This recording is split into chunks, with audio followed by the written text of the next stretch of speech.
Good afternoon and welcome to today's Downing Street press conference. I'm joined today by Sir Peter Hendy, who's chair of Network Rail.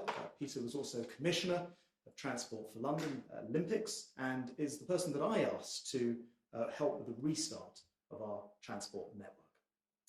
Let me start by updating you on the latest information from the government's COBRA data file. And can I turn to the first slide, please? The slides show data on the use of different types of transport. These graphs show significant falls in the use of public transport, rail, buses, the tube in London, and even before the lockdown was introduced on the 23rd of March. This is welcome. It shows the public's responded positively to our request to avoid public transport wherever possible. The use of motor vehicles fell substantially initially and has since risen steadily, though not back to the levels seen mid-March. Again, this is what we would expect as we have introduced some easements to the lockdown and encourage people to return to work. One form of transport which has seen a significant increase is cycling. It's great to see so many people switching to clean, green mode of transport with significant public health benefits. It's very encouraging to see. Next slide, please. The number of tests carried out or posted out in the UK has risen past the 5 million mark for the first time. That's 5,005,565. This includes a record 220,057 tests carried out or posted out yesterday, a new high total. 281,661 people tested positive. That's an increase of 1,805 cases since yesterday. The graph shows a steadily falling number of identified cases on a 7-day rolling average, despite that increase in testing. Third slide, please. This slide shows the latest data from hospitals. 505 people were admitted to hospital with coronavirus in England on the 2nd of June, up marginally from the 475 a week ago, but down from the peak of 3,121 on the 2nd of April. 604 coronavirus patients are in mechanical ventilation beds in the UK, down from 783 a week ago, and down from a peak of 3,301 on the 12th of April. Fourth slide, please. This slide shows what's happening in hospitals across the country. There are now 7,312 people in hospital with coronavirus in the UK, down 15% from 8,558 a week ago, and down from a peak of 20,699 on the 12th of April. As the graph shows, while there is some variation, most nations and regions in the UK are broadly following a similar pattern. And the last slide, please. This slide shows the daily figures for those who have sadly lost their lives after testing positive for coronavirus. Across all settings, the total number of deaths now stands at 39,904. That's an increase of 176 fatalities since yesterday, and that's the lowest working weekday level of fatalities.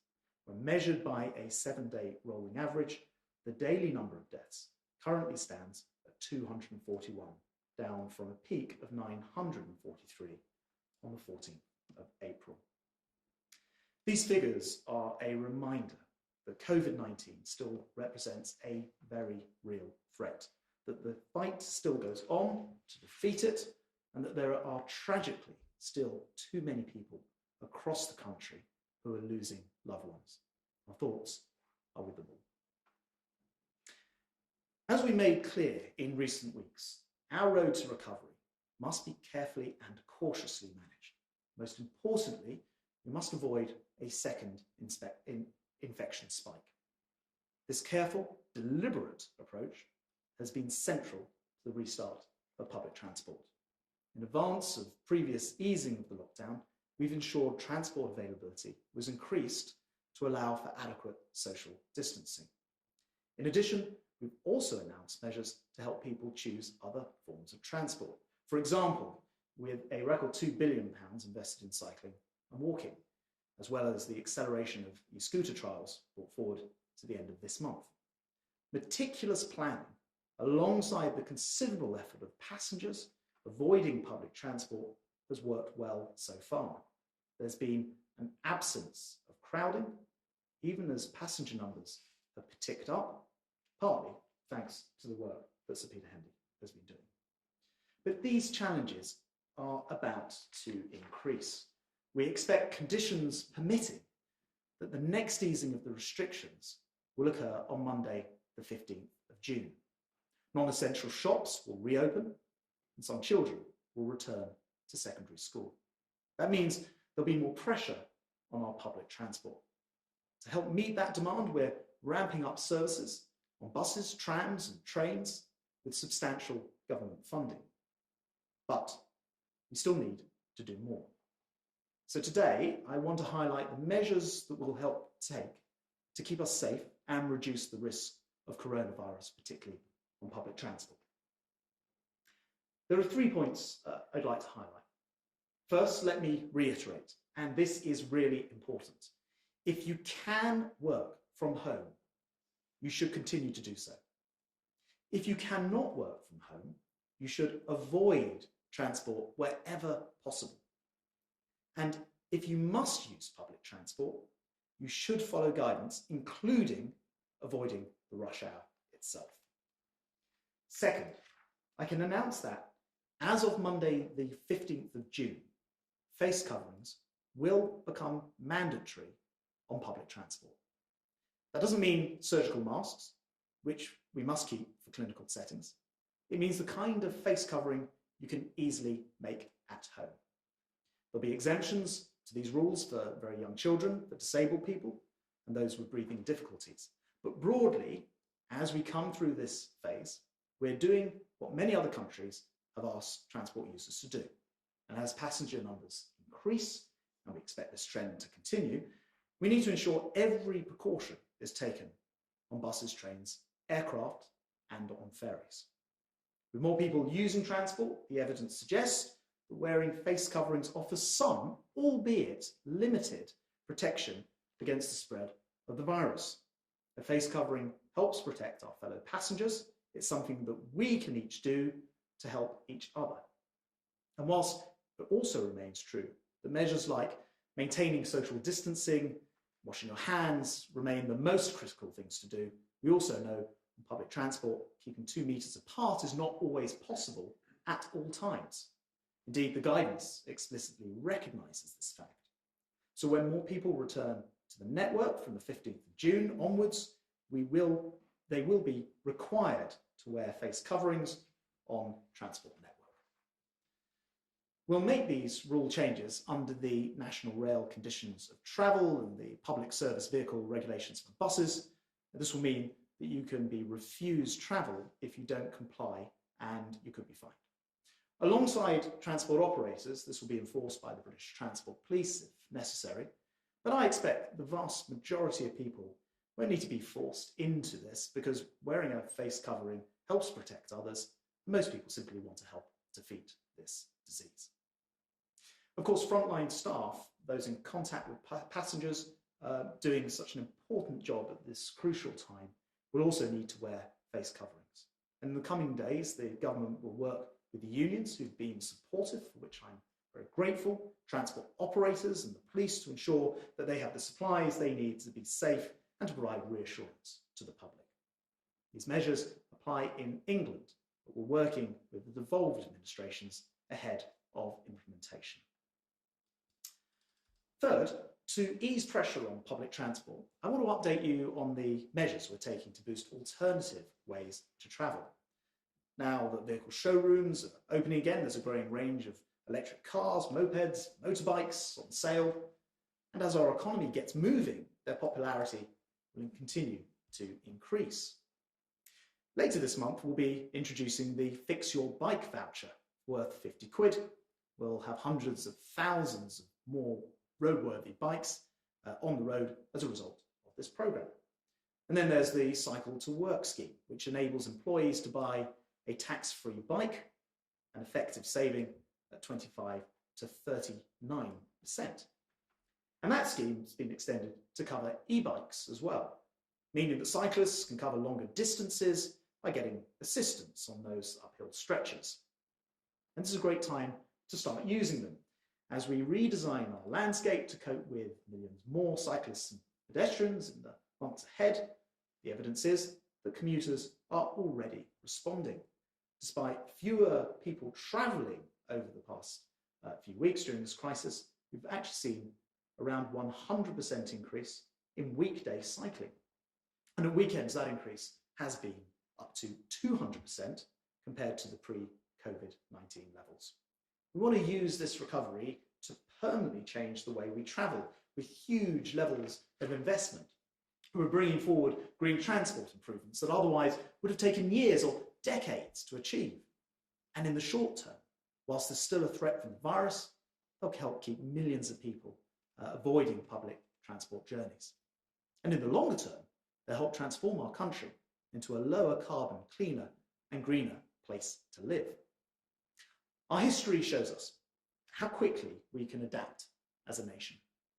Just as we did 200 years ago when Britain invented the railway, and just as we did in the 20th century when we embraced the motor car, and then in the 1950s when we launched the first passenger jet airliner, coincidentally designed and built in my Hatfield constituency.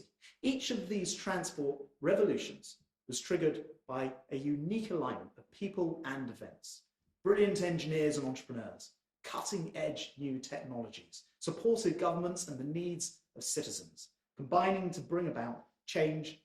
And now we stand on the verge of a new transport revolution, this time not limited to one particular means of travel, but rather to all forms of transport. A green transport revolution, which will help us rebuild a stronger, more prosperous Britain, as well as a cleaner and healthier one too. I'd like to now turn to questions, and we're going to start with questions from the public. Alex from Canterbury. Alex. How are renters going to be protected during coronavirus once the ban on evictions runs out?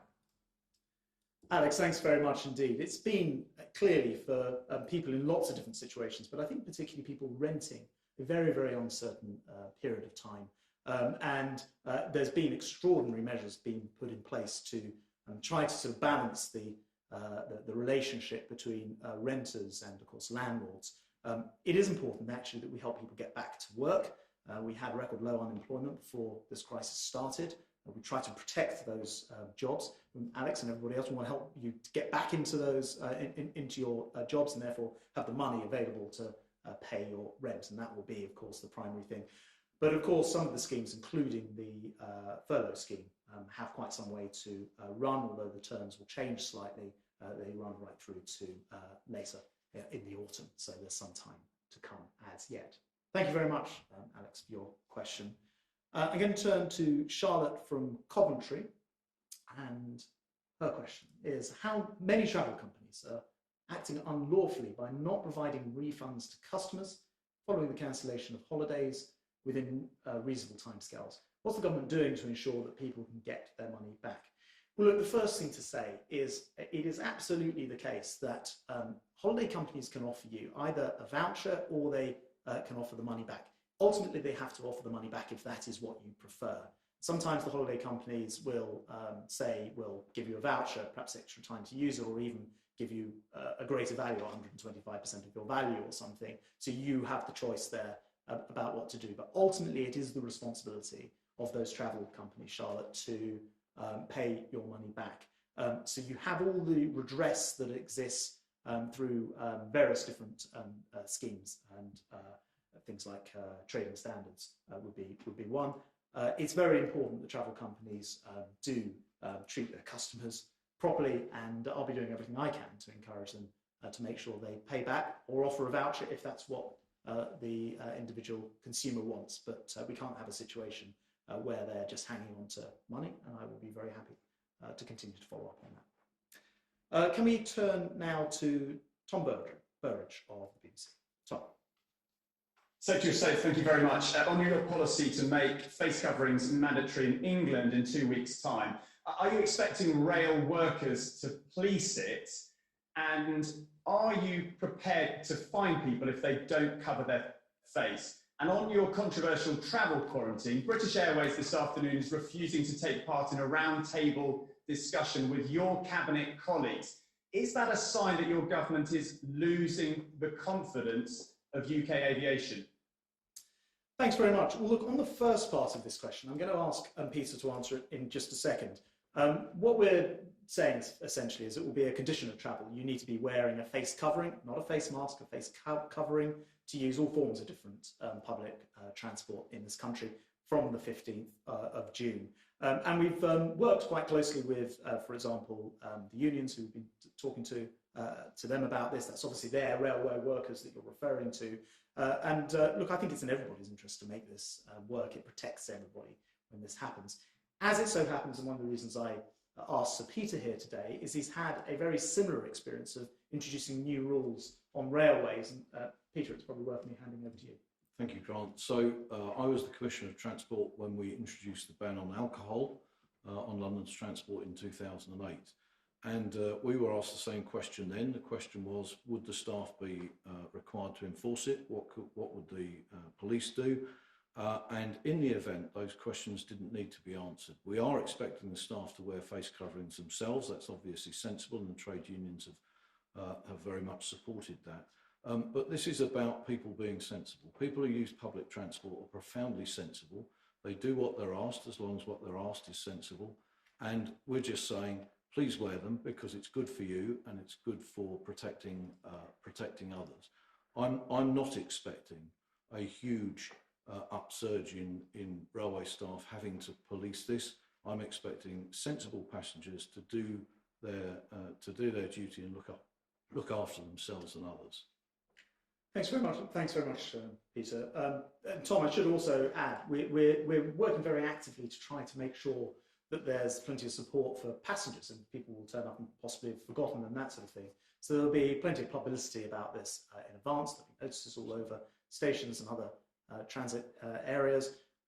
We have the British Transport Police, Network Rail, Transport for London, they will be helpfully reminding people. We deployed, as numbers started to come up, Peter deployed an extra 3,500 people, 3,500 in total, to remind passengers. And we're going to introduce also volunteer journey makers, who are literally volunteers, who are also going to assist in reminding people about the need to wear a face covering when you travel on public transport. But I think that overall, we fully expect that we're taking the powers to do it, changing the rules to do it. We fully expect most people will want to do it because we all want to defeat this disease.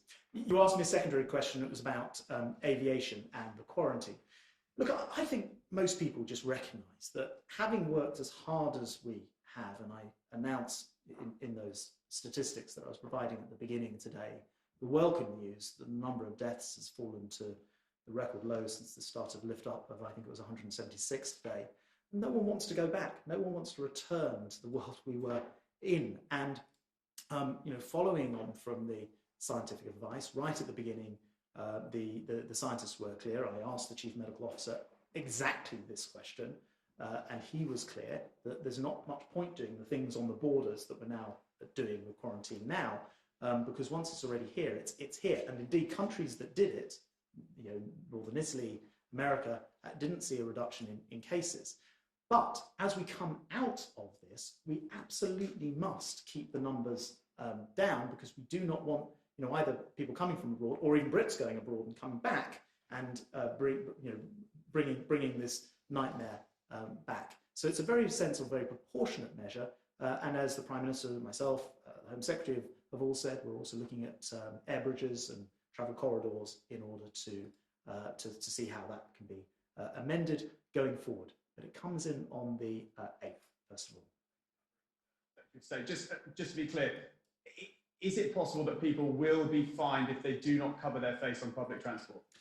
Yes, so on public transport, to be clear, it's a condition of travel. So you cannot travel unless you're wearing the face covering, and we'll have people there to remind you. There'll be posters there to remind you. It will be quite a visual thing that Peter is working on. There will also be other powers, so ultimately it could lead to fines. I very much hope we won't be in that situation, because, as I said before, although of course we'll take the powers to do this, why wouldn't people want to do the right thing? We're all desperate to be able to get rid of coronavirus and move on with our lives. So it's in everyone's advantage to do that. And I think Peter's experience with TfL indicated that was the case as well. Absolutely. I don't now recall how many fines and offences. It was a matter of great controversy when the alcohol ban was introduced, but actually it went in without any real difficulty at all. And I think I'm expecting my colleagues in the railway and the public transport industry, you should be seeing at every station entrance, at every station in Britain, a sign very shortly saying, wear a face covering with a graphic about face covering. And we know that passengers are sensible and they'll do the sensible thing both for themselves and others. Thank you very much indeed. Thanks to you, Tom. We'll move now to Harry Horton, ITV Yorkshire. Hi, Harry. Thank you, Secretary of State. We've been speaking to the Bangladeshi community in Bradford today, and they've told us that they feel they're being told that they're most at risk from dying from coronavirus, but they aren't being given any suggestions about how they can stay safe. We've known for some time now that BAME communities are more at risk of dying from coronavirus. What specific advice does the government have to BAME communities to try and protect themselves from dying? And if there is no specific advice, why not? Yeah. Well, as you are no doubt aware, PhD have been looking into this, and I think it's Professor Fenton produced the report at the end of the month.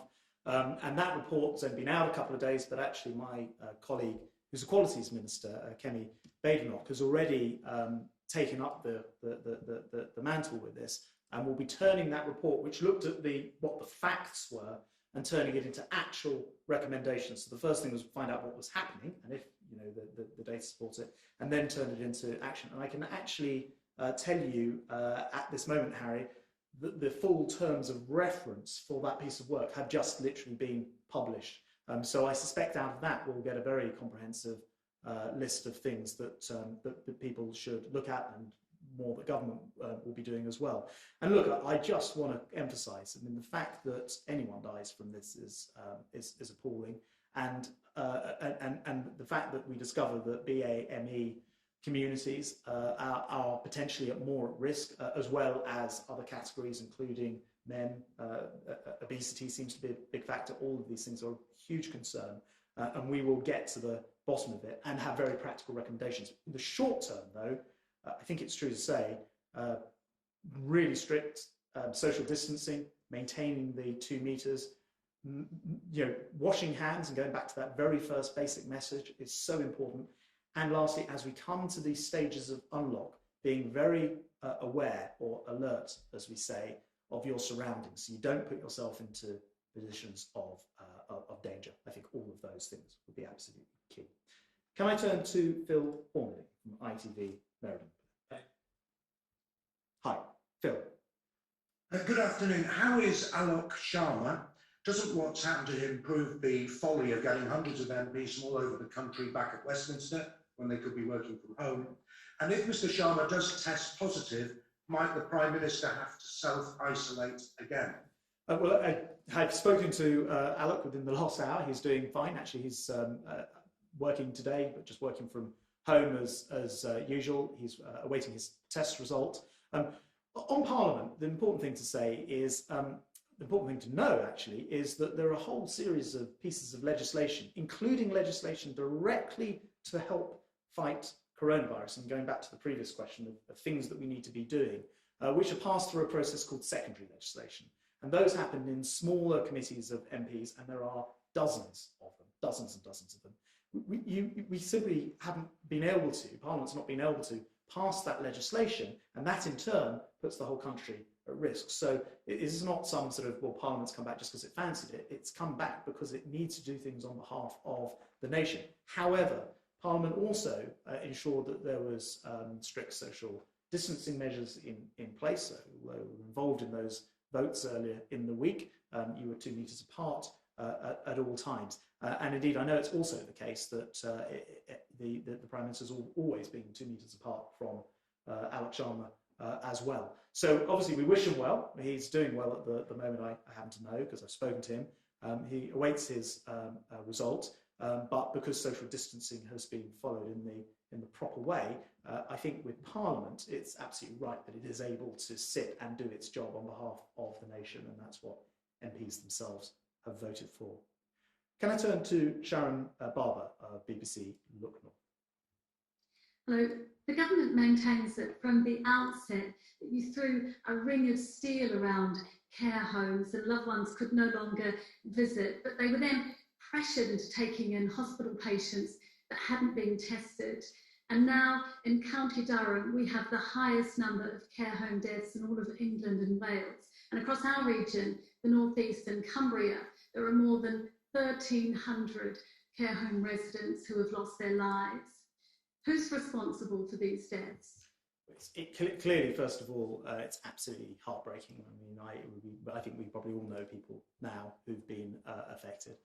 The care homes are an interesting situation because, for example, people won't have been aware, the care homes procured their own PPE, for example, up until this disaster. Most care homes are privately owned, they're buying their own PPE. The government stepped in and has delivered millions upon millions of pieces of PPE to care homes in order to plug that gap.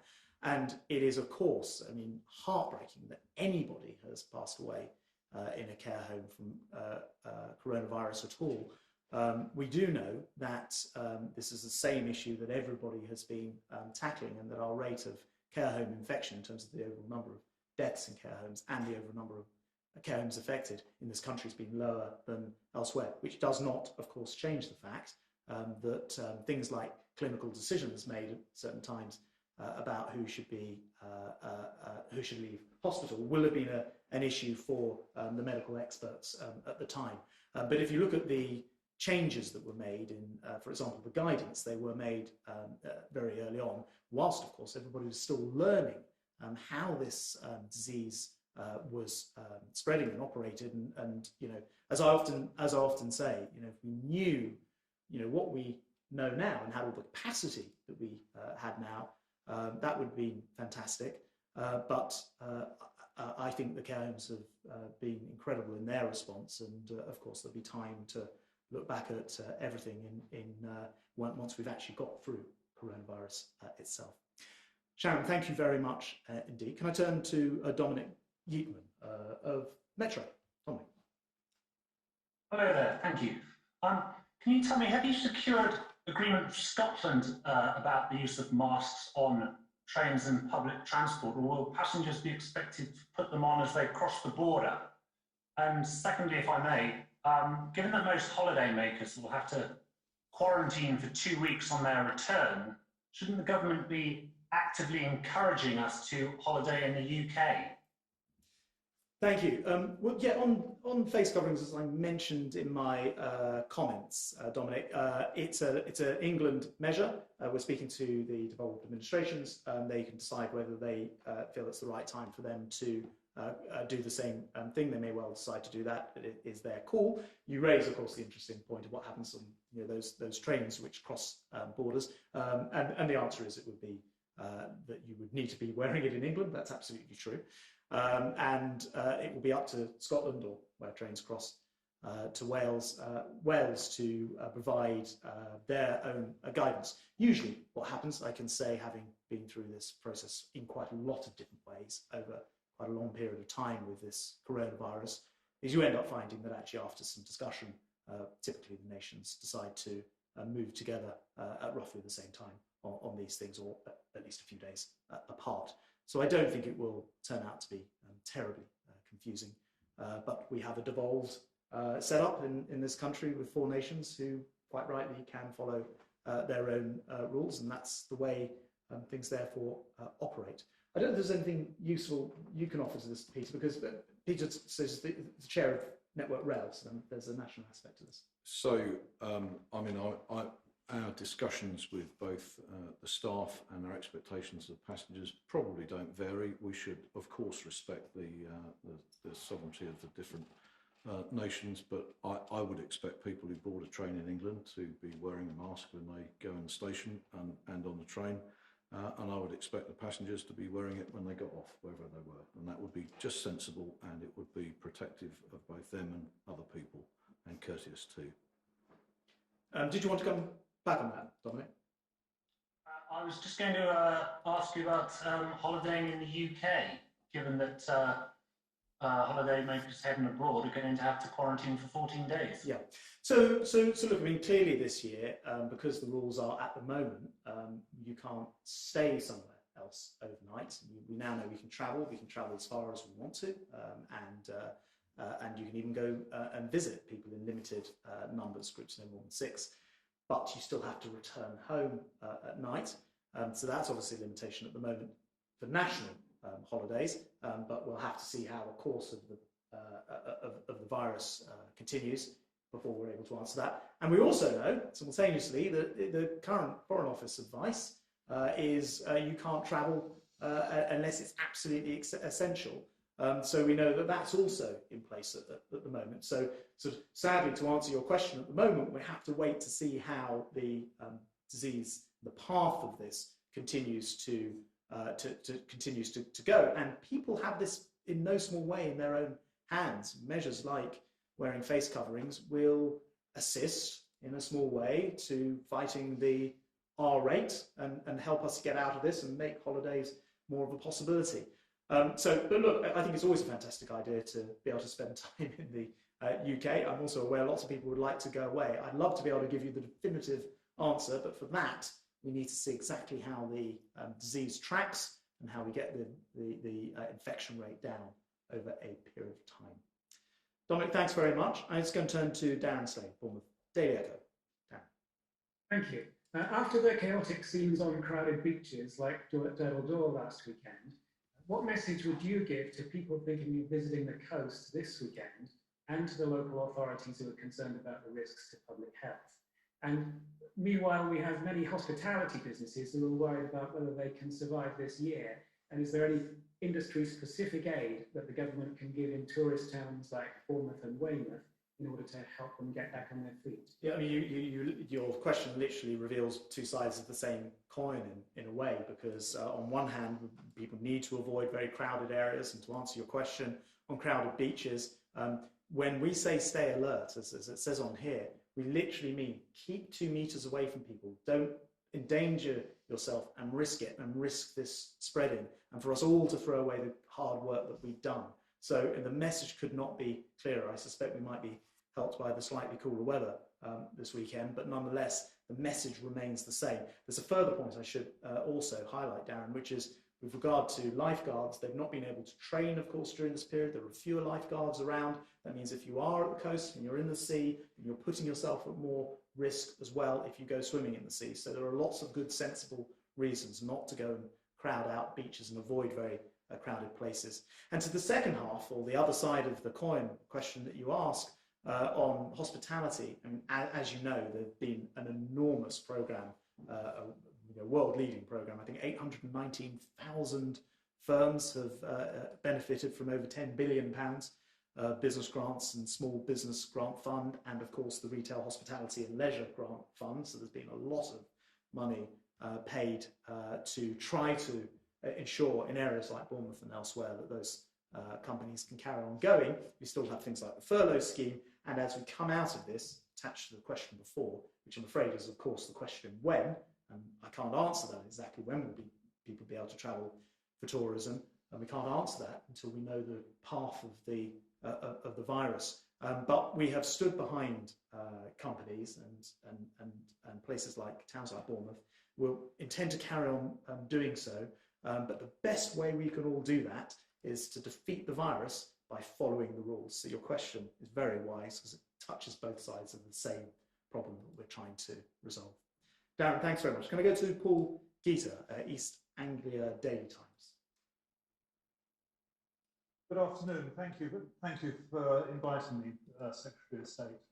Can I follow on from Sharon's question earlier?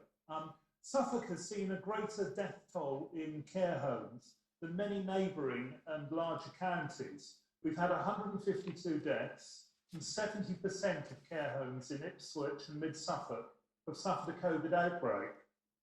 Why were hospital patients discharged into care homes only being tested from mid-April? Why has the guidance only recently changed to mean patients are no longer being sent to homes before receiving their test results? And why won't the NHS release a trust level breakdown of patients discharged to homes without tests?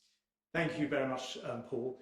Look, there's been a lot of things said about care homes, but actually, when you look back at the history of when rules were changed or when the guidance was changed, a lot of these changes took place quite early on, and there have been a lot of steps taken. For example, the £600 million package to assist care homes. I think that's on top of £3.6 billion that's gone to local authorities, some of which is also intended for social care. And as I said in response to Sharon, of course, it is quite right that we always want to go back and sort of track this backwards and see what were the medical decisions that were taken when and why. But to put this into a sort of a context, I know that it's the case that the majority of care homes, although not, as you just pointed out in the example you just gave, but nationwide, do not have any cases of COVID at all. But I think, of course, it's of particular interest why it is that in some areas, and I think you mentioned a figure of 60 or 70%, why it is in some areas those numbers have come up differently. So, of course, there will be questions to be looked at and reviewed. You know, I noticed that overall, what's happened is because we managed to build hospital capacity, of course we had the Nightingale hospitals and those things, because we managed to build hospital capacity, we didn't end up in this country, as we saw and feared elsewhere, of other places where hospital beds and the ability to have ventilators and the rest of it were running out, which is a very good thing. And that has been part of what's helped us have a much lower level of overall death coming from care homes than in Europe, for example, as the average. But you know, these are definitely perfectly legitimate questions, particularly the regional variation on those. And I know that my colleagues in health and elsewhere will be wanting to get to the bottom of all of those questions and why there should be regional variations in them as well. Can we turn to Paul Faulkner of the Lancashire Evening Post, please? Thank you. Good afternoon.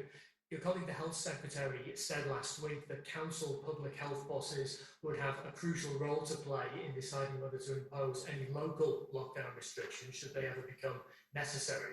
That was actually on the same day that Lancashire's Director of Public Health advised schools in the county that he didn't feel that it was yet safe for them to reopen, contrary, of course, to the government's own advice at that point. Doesn't that show that it would actually make more sense to officially empower these local experts to make their own decisions about the easing of lockdown in the first place, in the hope that they can locally then avoid a second spike in cases and the very need to reimpose restrictions further down the line? And just in the absence of a scientist on the panel today, but this second question does cut across your own transport brief. Do you expect tourist destinations such as Blackpool to face a particular challenge in keeping the virus in check as and when lockdown measures are further lifted?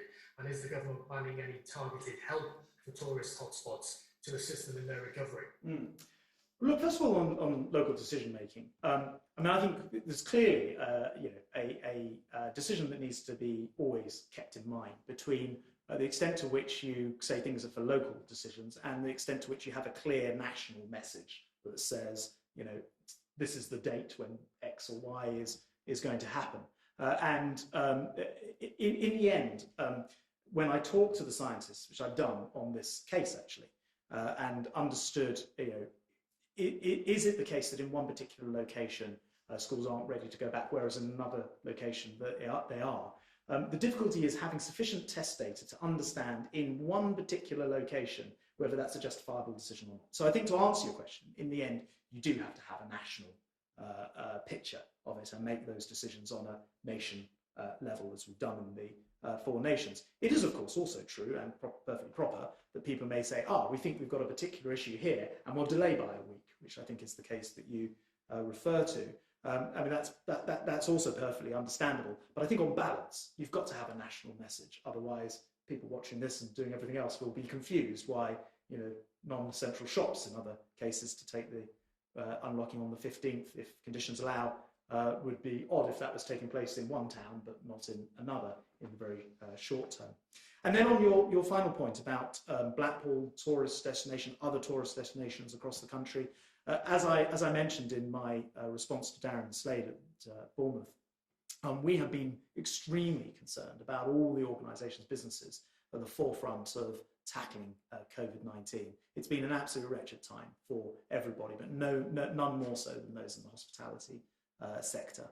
And that's why the kind of levels of support running into tens of billions of pounds now that I was outlining before have been so extreme to try to support them. In order to fully answer your question, we have to know what the path of this virus is going forward, because that's the only way we'll know the extent and when people will be able to move around more freely and perhaps even stay overnight and therefore open up the British hospitality sector. And I have to return to the point that everybody needs to play their part. And I think there's a danger, particularly as we go through these unlock phases, that people kind of start to think, well, that's all right, we're now able to do this, this and this, and sort of forget it becomes sort of a bad nightmare from the spring. It's not. It's still very much with us, and we absolutely have to focus on beating it. The government will always try to do whatever it can to stand by all organisations and hospitality businesses in particular, but we need people's help. We need people's help in order to defeat this thing once and for all, which remains as much as a big national effort now as it did when we very first started. Thank you very much, Paul. Thank you to everyone, and thank you very much to Peter. That concludes today's press conference.